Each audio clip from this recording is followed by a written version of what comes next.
கால்ல விழுந்து மன்னிப்பு கேளு. அதெல்லாம் தப்பு. இன்னைக்கு பெரிய பிரச்சனை அதுதான் சொல்றேன்.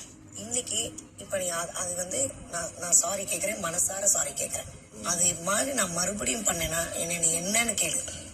நீ என்ன வேணாலும் கேட்க மாட்டேன்னு தெரியும். நீ அது எனக்கு அதனால நீ எனக்கு இன்னைக்கு வந்து இந்த ஒர்க்கை நம்ம இங்க வரேன்னு இன்னைக்கு அதேதான். அது மட்டும் நீ வந்து எனக்கு நம்ம சேர்ந்து பண்ணுவோம். ஒரு ஜாலிக்கு ஒரு என்டர்டைன்மெண்ட்டுக்கு தான் அப்படி பண்றது. சும்மா ஹவுஸ்குள்ள உட்காந்து நம்ம இது பண்ணிக்கிட்டே இருக்க முடியாது இல்லையா? அவன் ஏதோ இதுக்கு ஜாலிக்கு விட்டானேன்ட்டு அது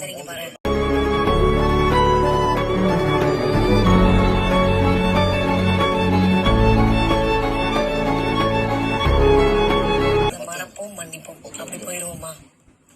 நம்ம இன்னைக்கு ஒற்றுமையா ஒண்ணு பண்ணுவோமா? நம்ம ஃபர்ஸ்ட் தெரியும், நான் உனக்காக நிறைய இடத்துல நின்றுருக்கேன்.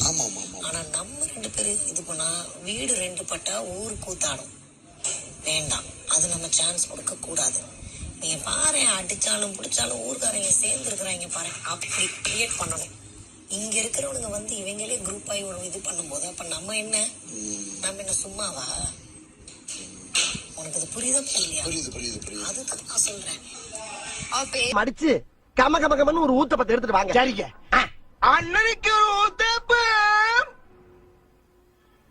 அட பிக்காளிப்பழ, அரை மணி நேரமா கதையா சொல்லிருக்கேன். அம்பட்டுக்கும் சரிங்க சரிங்கன்ட்டு ஒரே வார்த்தையில ஊத்தப்பம்